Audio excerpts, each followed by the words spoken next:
a nonprofit, and we provide, if you will, professional development for parents, I like to say. You can't go to school to be a parent, you just kind of like baptism by fire, and we like to think that we help you, learn some things that you really need to learn about kids. Before we get started, just a few housekeeping items. There's a cash sheet on the table out in the lobby. That's a session evaluation. If you fill that out, that would be great. There's a spot in there for topics, speakers, what have you. We're right in the middle of looking at things for the 2019-20 school year. So if there's anything that you want us to cover, please let us know. You can also sign up to be on our email distribution list. What else? We've had, we will have had 12 events this year, which is a lot. This is only 5 of us doing all of this, and we're all volunteers. Just want to call your attention to 2 more events for this year, and they're both in April 9th, Raising Kids to Love to Live with Bonnie Harris, and then on April 30th, my personal favorite, Michael Thompson comes back and does Best Friends with Bonnie is the new speaker for us, and she has this too. So I call your attention to those 2 events. Those will be given to parents of younger kids, but anyway, it's free like everything else. It's free because of our wonderful sponsors like our speaker, which is pretty good. Actually, it's very good. Because a lot of these speakers charge a lot of money, but it's actually free. And I think that was it. Before our speaker gets started, we're going to show a 3-minute video, and then I'll introduce our speaker. Sit back and relax.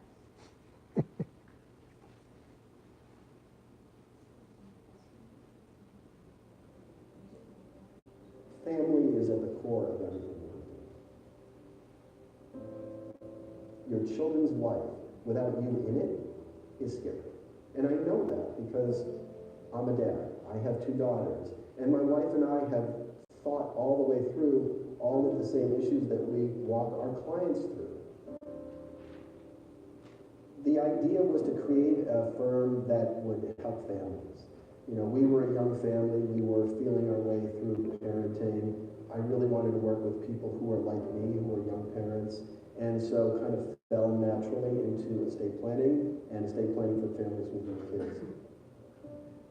Family's everything. It's so important to cherish that time because my family is my everything. And I think I speak for a lot of parents when they say that it's extremely important to cherish those times because you don't get them back again. They're only little once. You only get a certain amount of time, a certain amount of summers, a certain amount of springs, Christmases with them. He asked a question of, what will happen if something happens to you or dad? What happens to me and my brother? So I told him that we have a plan. That this is who's going to take care of you, and this is what's going to happen. And I think it's important, even though he's young, for him to know that, because it's a sense of security for him. That is the greatest gift that you can give your kids, is to be able to protect them even in the event of death. For me, I would say don't wait. Life is too short. You never know what's going to happen. You never know what's around the corner. Protect your children as soon as you can and as early as you can, and face the tough questions now, because there are just so many factors of things that you can't expect. And to be able to do that as young as possible has been a game changer for us. I think what makes our firm really unique and really stand apart from what I would call more traditional estate planning firms is really 2 things. Number one is our Kids Protection Plan. Kids Protection Plan is a comprehensive guardianship plan that assures from the moment something happens to you until your child is an adult that there are people all along the way that care for them, guide them, love them, and raise them. The other thing that we do that makes us very different is our legacy interview. And that's part of the planning that captures intangibles that are usually missed in the estate planning process. At the Parents Estate Planning Law Firm, our promise to you is we're going to make this as easy for you as possible.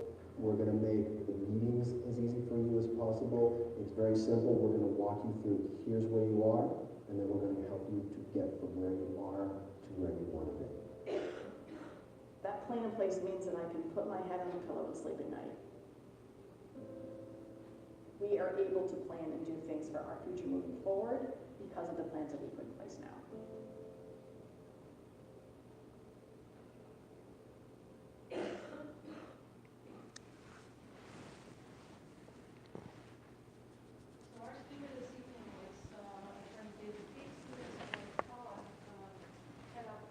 Parents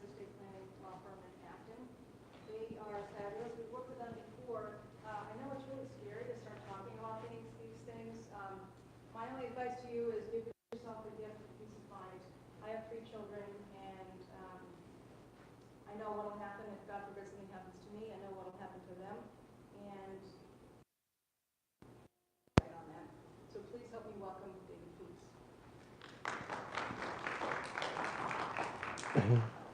Thank you, Marianne, and it's great to be back.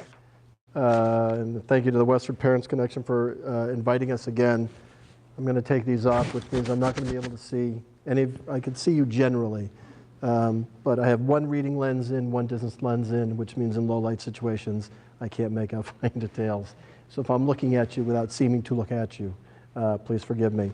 As Marianne said, my wife and I own the Parents Estate Planning Law Firm. We're in Acton on Great Road, right by where the bike path goes over Route 2A. We've been doing this for, well, I've been in my own business since 1998, but we've been doing estate planning the way we do it now, which is primarily focused on families with young kids, since 2007, 2008. We do things in our office a little bit differently, and I'll share as we go through the materials tonight kind of what that looks like and how we do it. In the video, I talked about traditional estate planning firms. Traditional estate planning firms are the kind of firms that normally help people who are what I would consider to be your parents' age, people in their 60s and 70s and 80s who are planning to transition a lifetime worth of assets to the next generation. What I've discovered, and I've discovered this as a dad myself, is that estate planning, when you are the parent of young kids, is very different. Your concerns are different. Your needs are different. The things that you are focused on are different. And the estate planning attorney that's working with your parents in their 60s and 70s and 80s isn't focused day in and day out on the kinds of things that you are concerned about. But that is our focus. This is what we do all day, every day. And so I want to share with you tonight, so you can walk out of here tonight kind of knowing the things that you need to think about as parents of minor children, the kind of planning that you need to be thinking about, the kind of plan you need to have in place so that you can know that if anything ever happens to you, your children have a very bright future, even in a potentially dark time. I just want to get a sense of who's here. Everybody here have at least one minor child? Okay. Anybody here have a child at or near 18 years old or over 18 years old? Okay, we'll talk about that too. Both of my kids now are 18, so everything that we talk about tonight, or at least part of the guardianship piece of things tonight, is things that I've already gotten through with my kids. But what I discovered is when they turned 18, there's all kinds of new devils waiting for you and new planning that's waiting for them. In the slides, there is a slide, and you don't have to necessarily look at the slides or follow along with the slides. You can. But there's a slide in there that I love. It says, "We believe that being prepared is power, and not being prepared leaves everything to chance." And that's what estate planning is all about. It's being prepared and grabbing onto your power. Because when you're prepared and when you grab onto that power, you create a plan, you create a future for your kids, for your family that you have identified, that you have selected, that you have defined. When you don't plan, all of that is done by somebody else, and you are powerless, and you lose all control, and your kids and your family are at the whim and at the mercy of courts and just the way things happen by default.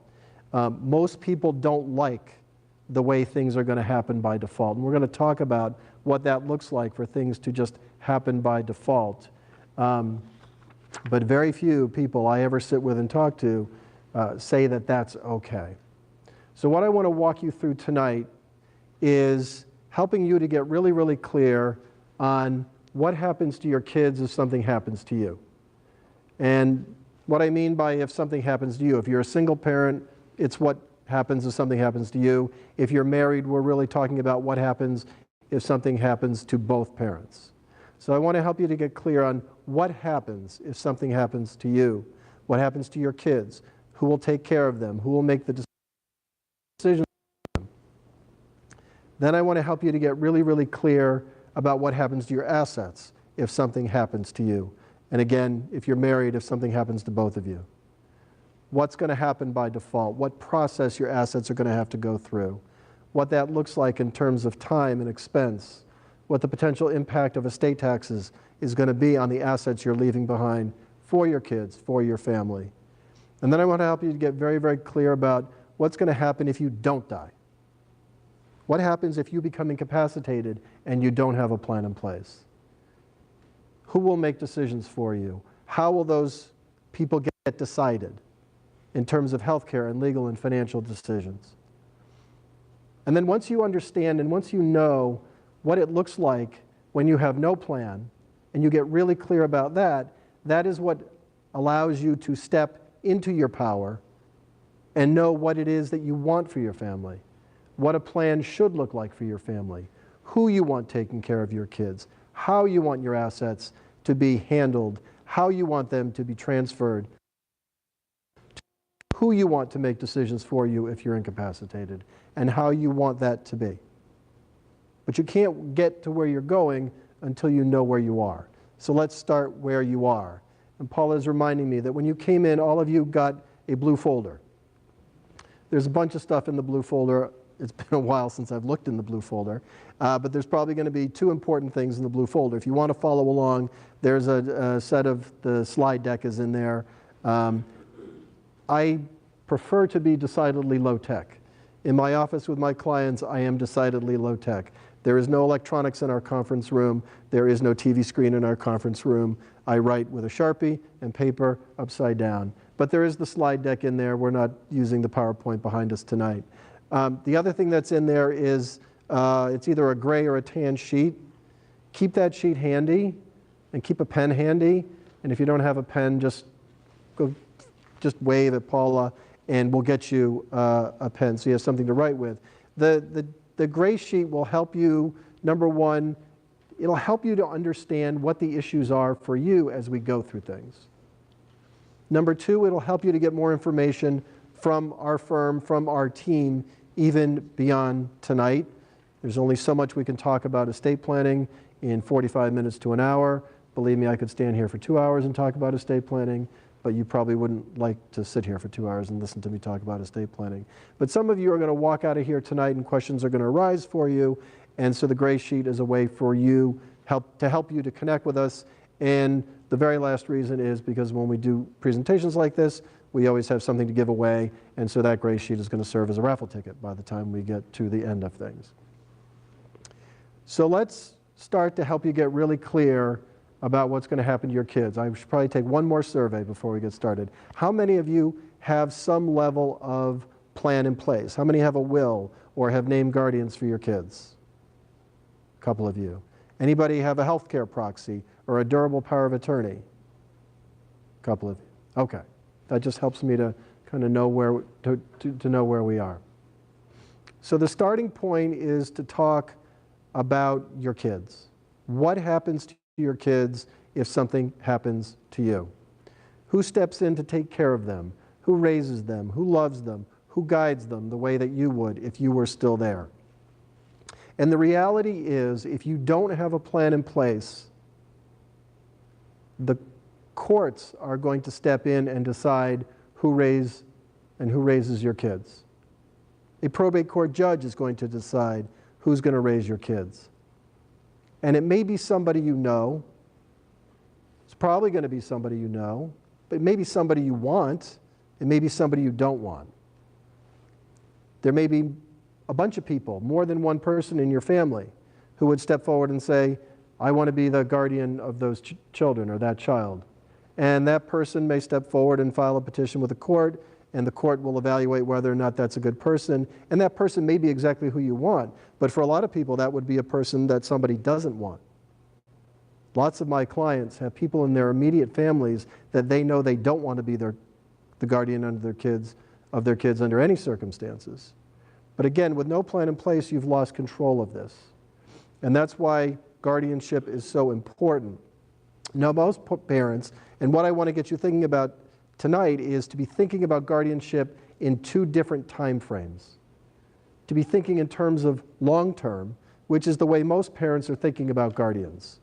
there's probably some little subconscious signal that went off in your brain the moment you had your first child that has been nagging at you at some level. If you don't have a plan yet in place, it's been nagging at you at some level below the surface that says there's something you need to be doing, there's something you need to be doing to protect those kids, there's something you need to be doing, but you may not know what that is, what it looks like, or how to get started.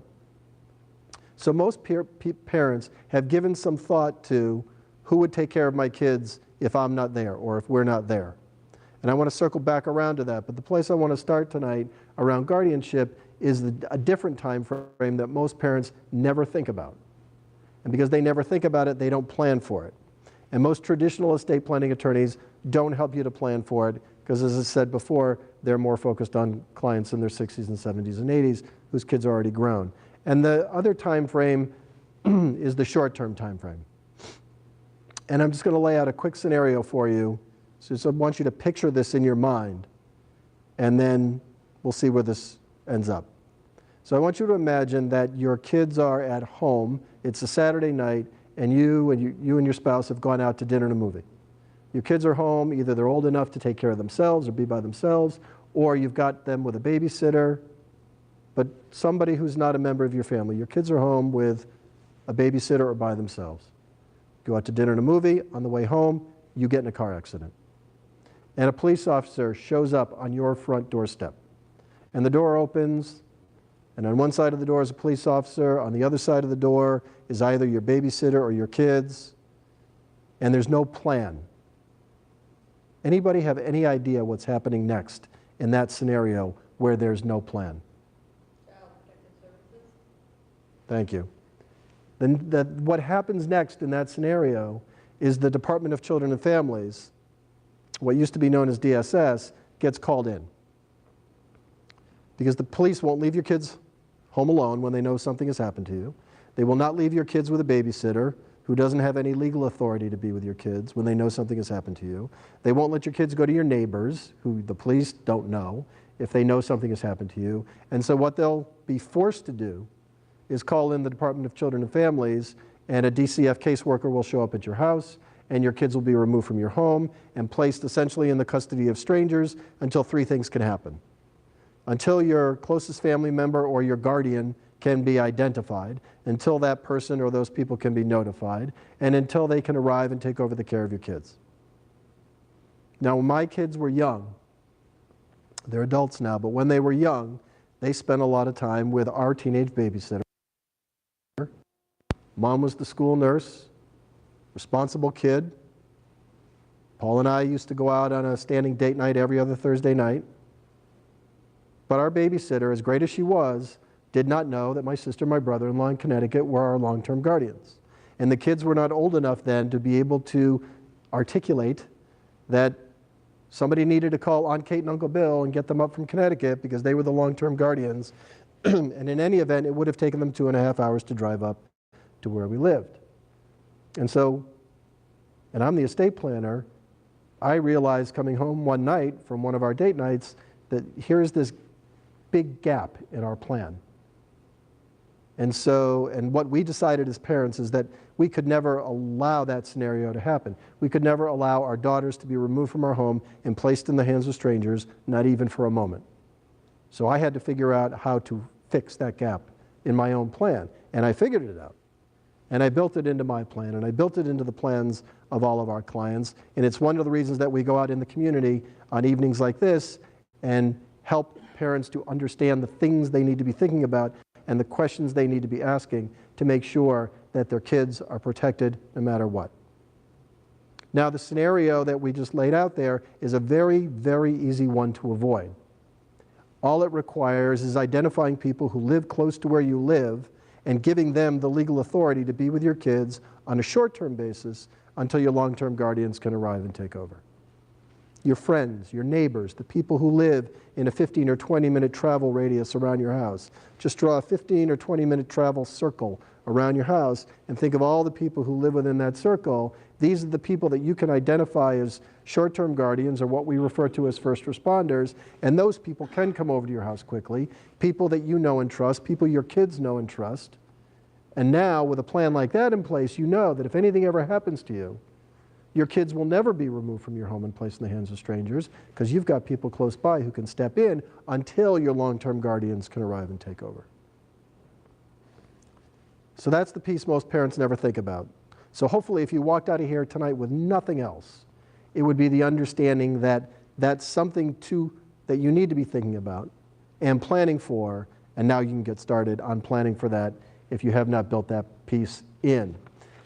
In the long term, you're thinking about the people you know and trust to step in and raise your kids as close to the way that you would if you were still there.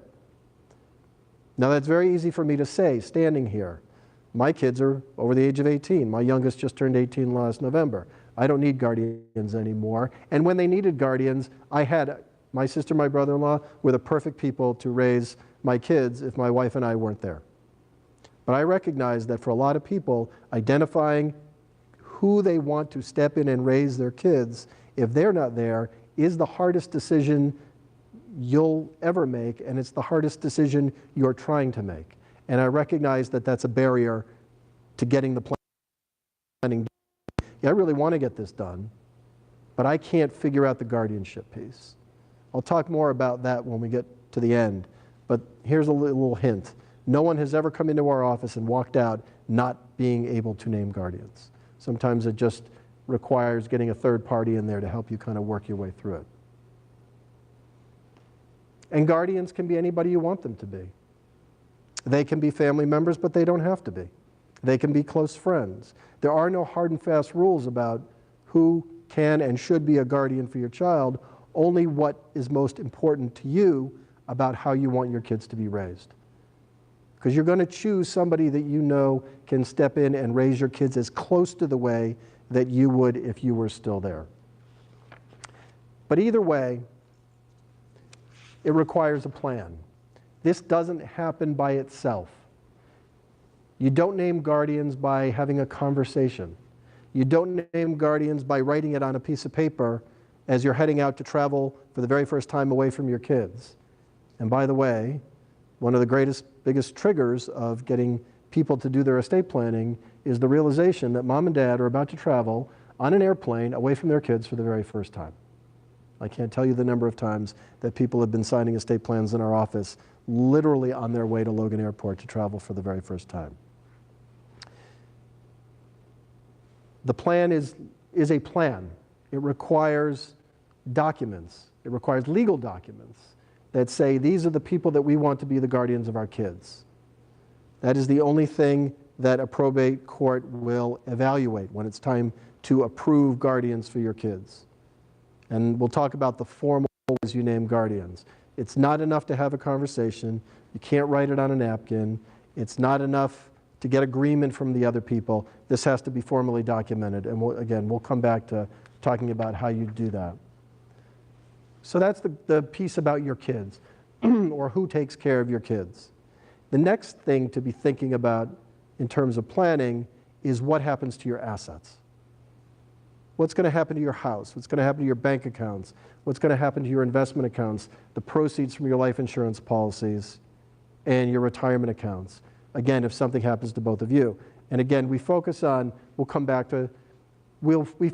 happens if something happens to both of you, because if you're married and you own things jointly and one of you dies, everything's going to pass to the survivor of you through that joint ownership. And if you're married and you've named your spouse as the beneficiary on your life insurance policy or your retirement accounts, those assets are going to pass directly to your spouse if something happens to one of you. It's really all about, for most parents, what happens if something happens to both of us. Most of you, and I just know by the number of hands that got raised initially, most of you, I know right now, most of you, if not all of you, own all of your assets right now, as you sit here tonight, in your own name or names with your spouse. Your house, your bank accounts, your investment accounts, all owned in your own names. You own it individually or jointly as a couple. And what that means, if you don't have a plan, is that if you die, those assets are going to go through a lengthy, cumbersome, expensive probate process in Massachusetts. They'll go through a probate process no matter where you live. It just happens to be lengthy and cumbersome and expensive here in Massachusetts. The process is necessary because when you die, those assets that were in your name, they need to get retitled into someone else's name, whoever is supposed to receive them, and the court has to get involved to supervise the retitling of your assets. Now, if you don't have a plan in place, who gets them is a matter of default. This is where you lose that power. This is where you lose that choice. The law is going to say who gets your assets.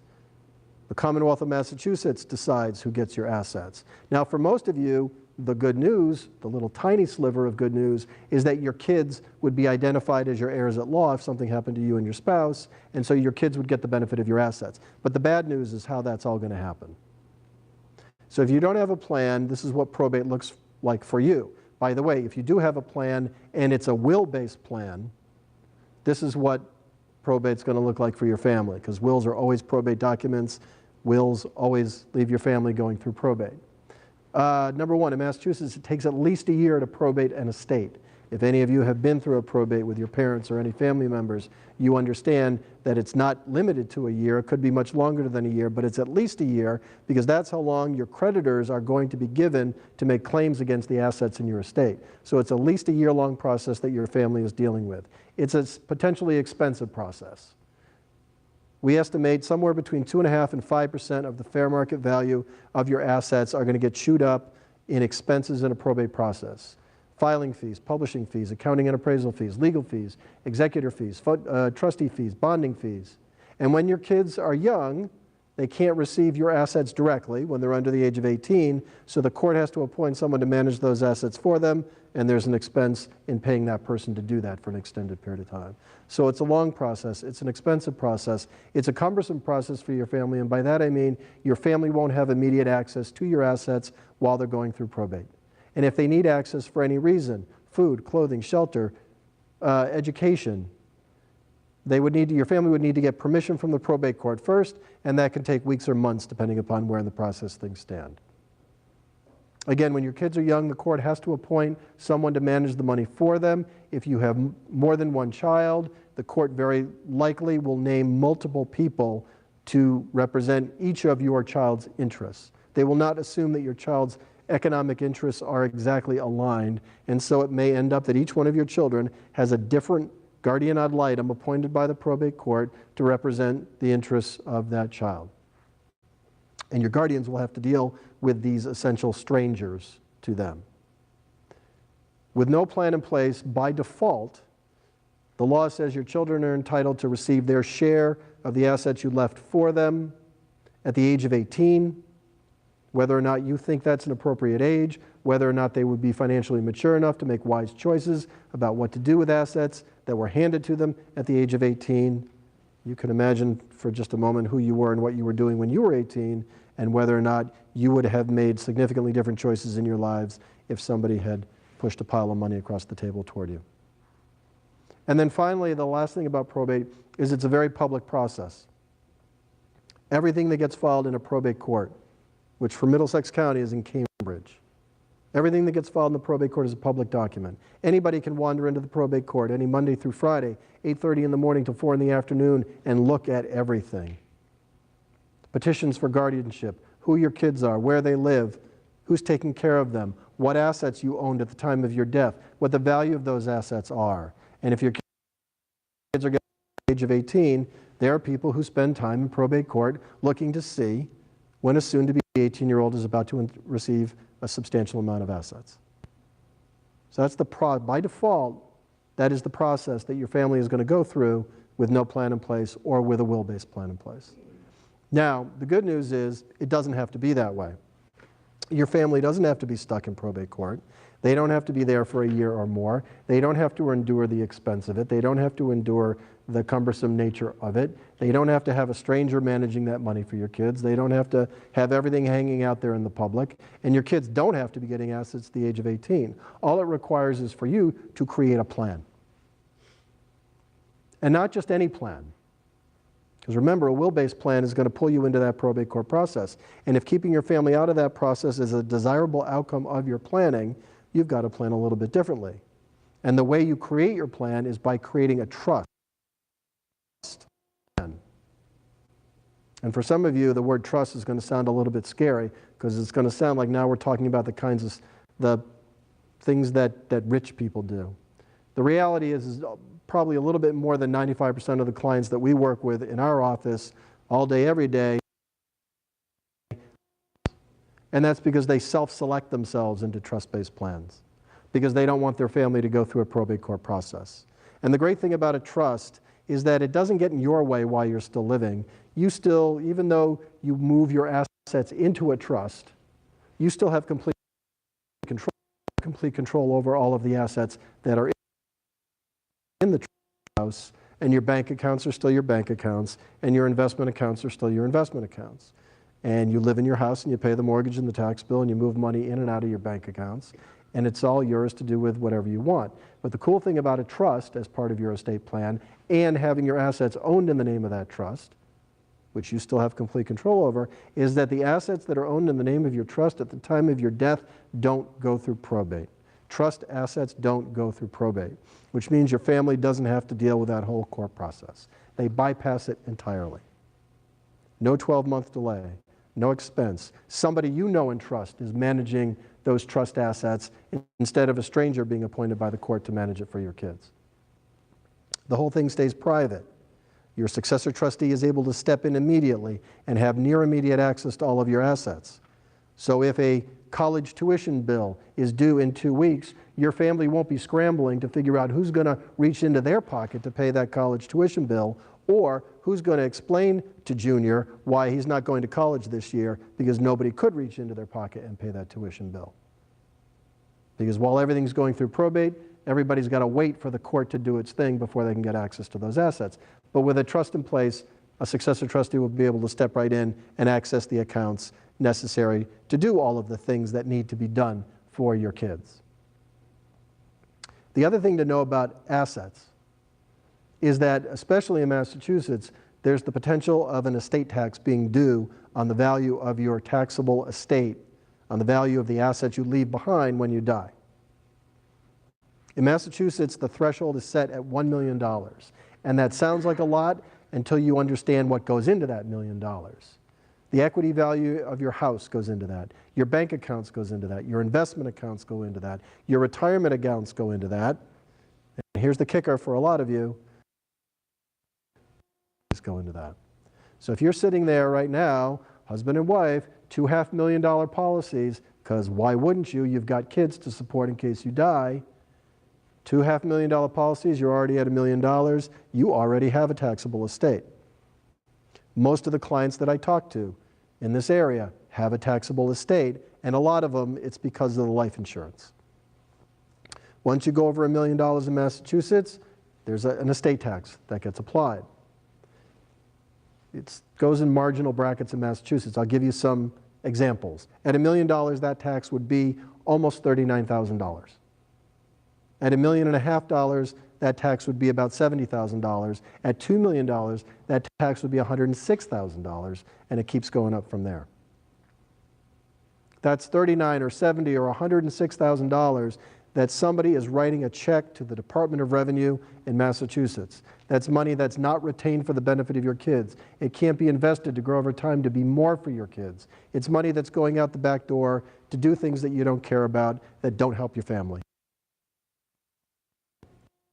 That tax can be either eliminated or at least minimized to the greatest extent possible by using a trust. So a trust is really useful in two ways. Number one, it keeps your family out of probate. It makes things as easy as possible for who's ever handling things for the benefit of your kids. And number two, it can minimize that estate tax, be retained for the benefit of your kids, so that it can be invested in a 529, so that when they're ready to go to college, there will be money available to pay that tuition bill. Now, a trust is not something you create one, stick on a shelf, say, okay, we got that done, now we never have to think about it again, because you've got growing families, and the one thing we know about growing families is things change. Your kids are always changing. Your assets are changing. Sometimes they're going up, sometimes they're going down. Your kids are always going up. And so you want to pull any plan you create out and review it on a fairly regular basis to make sure it is working the way you want it to. One other thing about a trust that's really cool, and that is you can set up a trust in a way to protect the money you leave to your kids so that it can't be taken away from them by potential third parties in their lives. It's hard to think about, it's hard to imagine when they're still young, but someday they will grow up and they will become adults, and they will get married, and they will start their own families, and they may run into creditor problems, and they may get sued, and maybe more likely they get married and then they get divorced. And all of those people potentially would have a claim against money that you just left to your child, including a divorcing spouse. An inheritance can be treated as a marital asset subject to division in a divorce. But through a trust, you can protect that money so that if they ever have creditor problems, the money you leave to them is protected. If they ever get sued, that money is protected. If they ever get married and divorced, a divorcing spouse can't claim the money in your trust for the benefit of your kids to be counted as a marital asset subject to division in a divorce, even though your kids are now adults. Even if they eventually overtake the ownership of that? It's set up in such a way that they don't get direct ownership of it. They get access to it, but they don't get direct ownership of it, which is what keeps it protected. The last thing, and then we're going to kind of shift into how to make a plan. We're still on where are you now a little bit. The last thing to kind of, for you to get really clear about is what happens if you don't die. What happens if you are incapacitated and you need someone to make decisions for you? Healthcare, legal, financial decisions. If you're married, some of you will be sitting there thinking, well, that won't be any problem. That if I'm in the hospital and somebody needs to make a decision for me, my spouse will make the decision. Or if somebody needs to sign a legal document, my spouse will do it for me. Or if my spouse needs to access my bank account, even though I'm in the hospital and I'm unconscious, they'll be able to go into the bank and do that. And the answer is no, they won't. That spouses do not automatically get to make decisions for other spouses, not even healthcare. Although as a practical matter, if you're standing in a hospital room and your spouse is unconscious and the doctor looks at you, they're probably looking at you to make the decision, do you consent to surgery, do you not consent to surgery? But the law does not require them to do that. And even within the realm of healthcare decisions, most of you have heard of HIPAA, the Health Insurance Portability and Accountability Act, the federal medical privacy law, the law that says healthcare providers cannot disclose private medical information about you to anyone but you without your express written consent. Guess who is included in anyone but you? Your spouse. So even if a healthcare provider is looking to your spouse to make a decision for you while you are unconscious, they might not be able to access all the medical information they would need to make an informed and intelligent decision for you. Because HIPAA says healthcare providers can't disclose private medical information without written consent. So no plan might mean no decisions get made for you, or more realistically, decisions can get made for you, but first your spouse is going to have to go to court, get a court order, and come back with that court order in order to make decisions. And that's time consuming and it's expensive, and sometimes decisions can't wait for your spouse to go to court and get a court order. And certainly, with regard to legal and financial decisions, your spouse will not be able to do these things for you automatically. If you have a bank account in your own name at Bank of America and you're in the hospital and your spouse needs access to the bank account and they walk into Bank of America and they say very politely, my husband or my wife is in the hospital, their bank account, but I'm not on the account, Bank of America will very politely turn that spouse right around, send them out the door, and say, come back with a court-ordered conservatorship, which again is time-consuming and expensive. And sometimes decisions need to be made now. The answer to how to solve for all this is very, very simple. Like everything else, it's about creating a plan. The plan where you take back your power, where you take control of who's going to be able to do these things for you, how they're going to be able to do these things. For healthcare decisions, the document is called a healthcare proxy. That's what we call it in Massachusetts. It's a document in which you give other people the power to make healthcare decisions for you in the event you can't make decisions or you can't communicate decisions. A document that we create along with that is a HIPAA waiver or a HIPAA authorization that says the people I've authorized to make healthcare decisions for me can also access all of my healthcare information under HIPAA, the Health Insurance Portability and Accountability Act. On the legal and financial side of it, the document's called a durable power of attorney. Same idea. If you're incapacitated, you would legally appoint other people who could make legal decisions for you, who could sign legal documents on your behalf, tax returns, deeds, who could go to Bank of America and access your financial accounts, who could reallocate the investment mix in your 401k or your IRA, who could go do simple things like go to the post office and pick up your certified mail, who could manage your social media accounts. All of that can be done through a durable power of attorney, but that planning's got to be done in advance for it to work the way you want it to, when you need it to.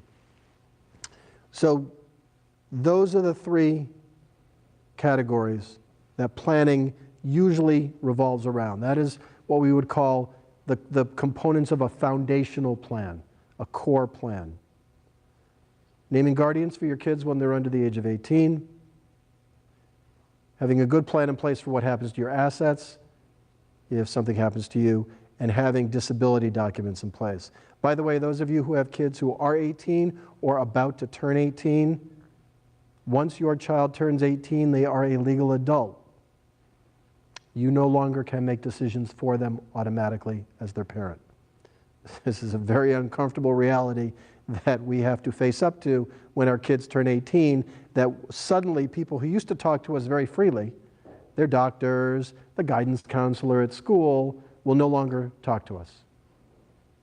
And that's because they can't, because your children have become adults on their 18th birthday. So when your kids turn 18, just know that it's time for them to get disability documents in place for themselves.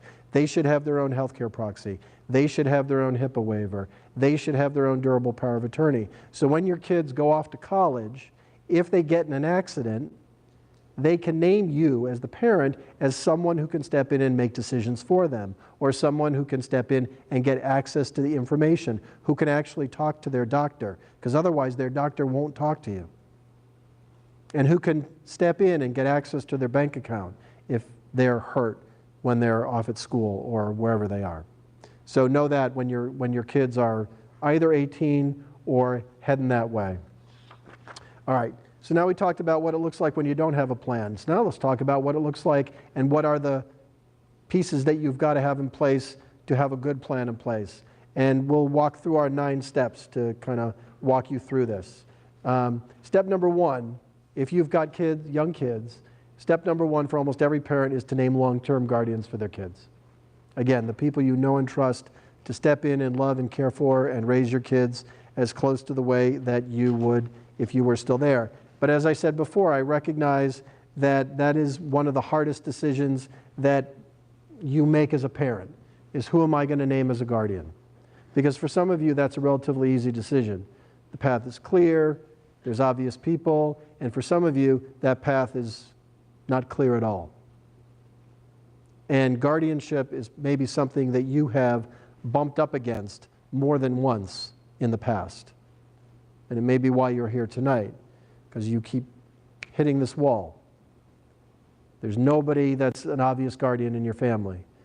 Your parents are too old, your siblings are too young, or you don't approve of the way they're raising their own kids, or for whatever reason. But you keep bumping up against this wall and you don't see a way through it, over it, around it, under it, and so you retreat. I promise you that there is a way over, through, around, or under that wall. Sometimes you just need someone through the decision-making process. As I said before, I've never had anybody come into our office wanting to name guardians for their kids who ever left our office not naming guardians for their kids. Not once. And I can't imagine any of you would ever be the first. So just know that there's hope there. In the slide, the slide still says the same thing. We've updated our slides. It may say use non-emotional 3-step process. If it does, The non-emotional three-step process is something I use with my clients to get them over, around, through, or under the wall. We can't get into all the details of it tonight, but just know that there is a way through that. But that's step number one, and that's choosing the right long-term guardians. So step number two is documenting your choice, creating the plan around it. And the way you document your choice, number one, you do it in a will. A will is where you name long-term guardians for your kids in the event that you die. But it's not the only place you nominate guardians for your kids. For a lot of attorneys, that would be, if you went to see them, that would be the only place that they would document the nomination of guardians, is in your will. Here's the problem with that. You might not die. And a will is only effective if you actually die. If you were incapacitated for an extended period of time, your will is useless. We can't file your will. We can't use your will. Your will is not evidence of your intention if you are still living. And so what we do in our office is we take the guardianship nominations that we include in a will and we bring it out into a separate document called a nomination of guardian form. And that would be effective in the event of a long-term incapacity as well. But either way, you've got to document your choice. As I said before, it's not enough to have a conversation. Can't write it on a napkin. This is not something you scribble in a notebook. You've got to legally document wills, witnesses, notaries, formally. Step number three is to choose the right short-term guardians, those people who live around you that you know and trust, to step in and be with your kids on a short-term basis until your long-term guardians can arrive and take over. Friends, neighbors, people you trust, people your kids trust, who can fill that gap. And step number four is to legally document that choice. Again, all of this has to be legally documented. In our office, it's called a designation of temporary guardian that would give your friends, your neighbors, the legal authority, and your nannies, or potentially your babysitter if your babysitter's over age 18, or your neighbor, whoever it is, that would give them the legal authority to step in on a short-term basis and take care of your kids until your long-term guardian could arrive.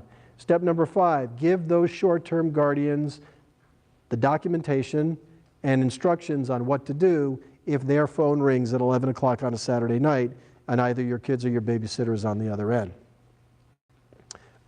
Which leads us to step number six. How does your babysitter or your kids know to call somebody at 11 o'clock at night if you don't show up? The best plan we can put in place for you is of no use if no one knows what that plan is, how to access it, or how to implement it. So what we do in our office to make the short-term piece as easy as possible, because your babysitter needs to know what to do if a police officer shows up on your front doorstep, is we create what we call caregiver instructions or babysitter instructions. It's very, very simple. It's deceptively simple. We create a form that's got your cell phone numbers on it and the names and the telephone numbers of all of your short-term guardians, your first responders, the people you've given that legal authority to. And you leave that with your babysitter or your kids or whoever is the caregiver for your child. And what we do is we laminate on the backside a copy of the legal document. So if a police officer is standing on your front doorstep, presuming that your babysitter has the names and the numbers of people to call, all they've got to do is flip it over and they've already got a copy of the legal document in their hands so that nobody is running around trying to find this document in a moment of chaos or crisis. The other thing that we create for our clients, I'm not going to pass mine around, this is too big a room, but I'm going to pull it out, there it is, and show it to you. This is our family emergency ID card.